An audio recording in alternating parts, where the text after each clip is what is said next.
जय श्री राधे कृष्ण। आप सभी का आपके अपने YouTube channel B K Mishra present में बहुत बहुत स्वागत है। आइए आज आप सब सुनेंगे द्वादशी पारण के दिन तुलसी माता की कथा। जो भी भक्त सच्ची श्रद्धा के साथ भगवान विष्णु का पूजन करते हैं, भगवान शालिग्राम का पूजन करते हैं, माता तुलसी का पूजन करते हैं, एकादशी का व्रत करते हैं, इससे भगवान श्री हरि विष्णु अति प्रसन्न होते हैं और अपना कृपा प्रदान करते हैं। एकादशी का व्रत जो कि सभी प्रकार के पापों को नष्ट करने वाली है और व्यक्ति के जब पाप और ताप नष्ट होते हैं तो उनके पुण्यों का उदय हो पाता है और सभी प्रकार के फिर सांसारिक सुखों की प्राप्ति होती है। हिंदू धर्म में तुलसी का बड़ा ही विशेष महत्व माना गया है। माता तुलसी जो कि अपने भक्तों के सभी प्रकार के पापों को नष्ट करने वाली है और भगवान विष्णु को जो कि तुलसी दल अति प्रिय होता है। बिना तुलसी दल के भगवान विष्णु उस पूजन को स्वीकार नहीं करते हैं और जहाँ पर भी तुलसी का वृक्ष होता है वहाँ पर यम के दूत भी असमय नहीं आते जाते। इसलिए चाहिए कि माता तुलसी का पूजन करे और तुलसी वृक्ष के नीचे जो कि दीपक जलाने चाहिए। इससे माता तुलसी अपना कृपा प्रदान करती है। माता तुलसी का विवाह जो कि भगवान शालिग्राम के साथ विधि विधान के साथ कार्तिक के महीने में किया जाता है और प्रत्येक दिन भगवान विष्णु का पूजन करना चाहिए। भगवान विष्णु के पूजन के साथ साथ माता तुलसी का पूजन करते हुए कथा भी श्रवण करना चाहिए। इससे भगवान विष्णु और माता तुलसी का कृपा प्राप्त होता है। तो आइए सुनते हैं द्वादशी पारण के दिन तुलसी माता की कथा। अगर आप एकादशी व्रत द्वादशी पारणा तिथि के दिन ब्राह्मण दक्षिणा, अन्नदान, वस्त्रदान, गौदान आदि के लिए देना चाहते हो तो आप अपनी श्रद्धा और सामर्थ्य के अनुसार हमें डिस्क्रिप्शन में जाकर के वहां से गूगल पे, फोन पे या अकाउंट नंबर के माध्यम से आप अपने श्रद्धा और सामर्थ्य के अनुसार हमें ब्राह्मण दक्षिणा प्रदान कर सकते हैं। तो बोलिए प्रेम से माता तुलसी की जय, भगवान श्री हरि विष्णु की जय, माता लक्ष्मी की जय, भगवान शालिग्राम की जय, एकादशी माता की जय, सर्व देवी देवता की जय। तुलसी से जुड़ी हुई एक कथा जो कि बड़ी ही प्रचलित है। श्रीमद् देवी भागवत पुराण में इनके दिव्य अवतरण की दिव्य लीला कथा भी बताई गई है। एक बार भगवान शिव ने अपने तेज को समुद्र में फेंक दिया। उससे एक महातेजस्वी बालक ने जन्म लिया।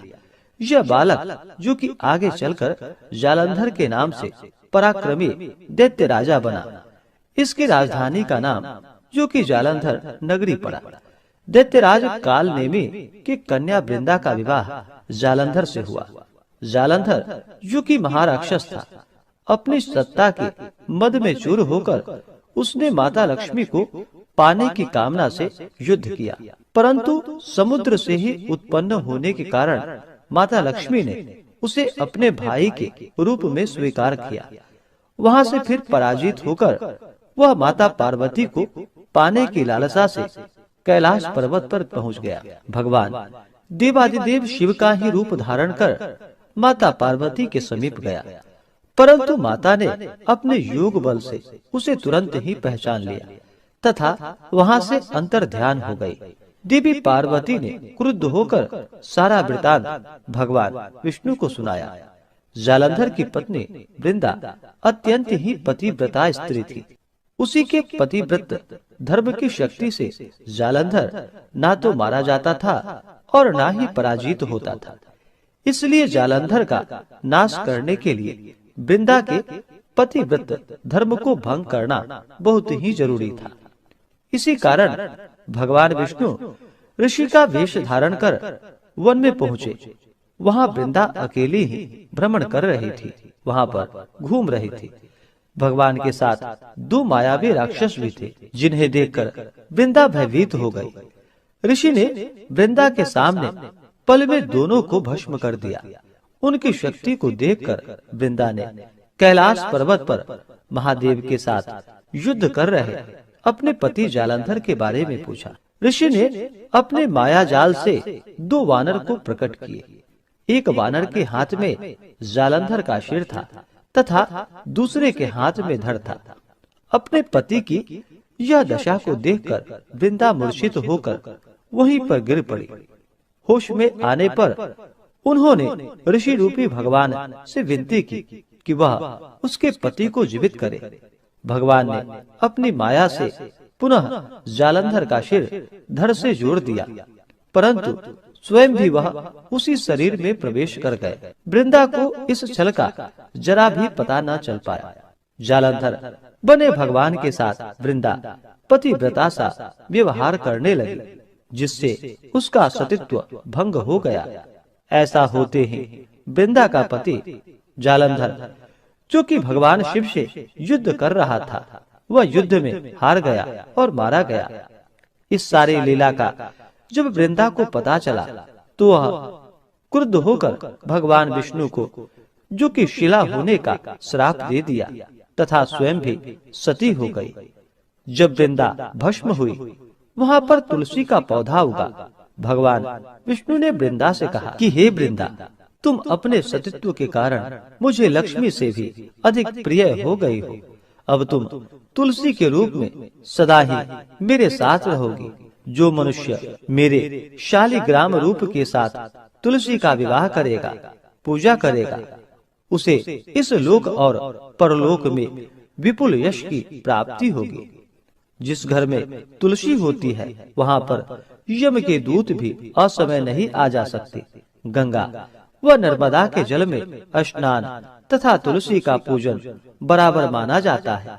चाहे मनुष्य कितना भी पापी क्यों ना हो, मृत्यु के समय जिसके प्राण मंजरी रहित तुलसी और गंगा जल मुख में रखकर निकल जाते हैं, वह पापों से मुक्त होकर वैकुंठ धाम को प्राप्त होता है। जो मनुष्य तुलसी व आंवले की छाया में अपने पितरों का श्राद्ध करता है, उसके पितर भी मोक्ष को प्राप्त हो जाते हैं। सबसे पहले जानते हैं ऑनलाइन सनातन पंचांग के अनुसार एकादशी तिथि प्रारंभ समय 25 मार्च 2025 दिन मंगलवार सुबह 5:06 और एकादशी तिथि की जो समाप्ति है वह 26 मार्च 2025 दिन बुधवार तड़के यानी कि सुबह में 3:46 पे एकादशी तिथि की समाप्ति है। द्वादशी तिथि प्रारंभ समय 26 मार्च के तड़के सुबह 3:46 पे द्वादशी शुरू है और इसकी समाप्ति जो कि 26 मार्च की रात्रि 1:45 पे द्वादशी तिथि की समाप्ति है। यह समय ऑनलाइन सनातन पंचांग के अनुसार है और वाराणसी ऋषिकेश पंचांग के अनुसार एकादशी तिथि प्रारंभ समय 24 मार्च 2025 दिन सोमवार रात्रि 12:18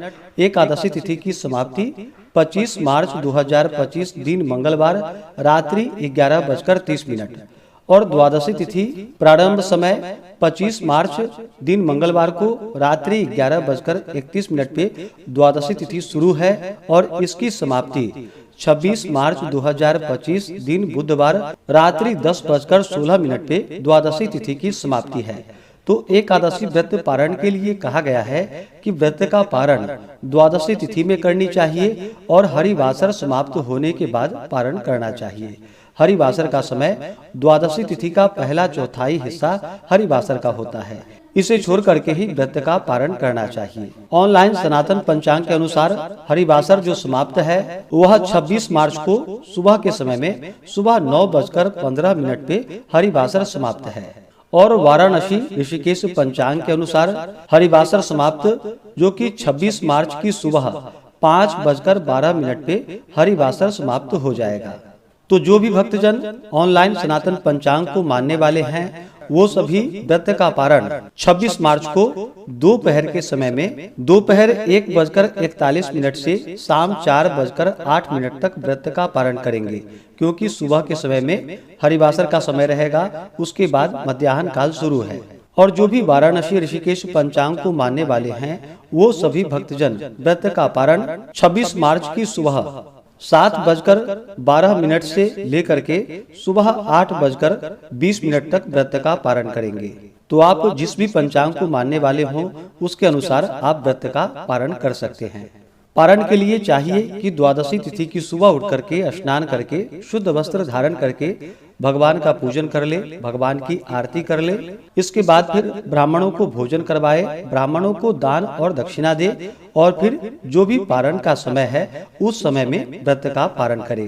पाप मोचनी एकादशी व्रत का पारण गो घृतेन पारणम, यानी कि गाय के घी से व्रत का पारण है। यह संभव ना हो पाए तो आप जल, फल या तुलसी दल से व्रत का पारण करें। तो आशा करता हूँ कि यह जानकारी आपको अच्छा लगा हो।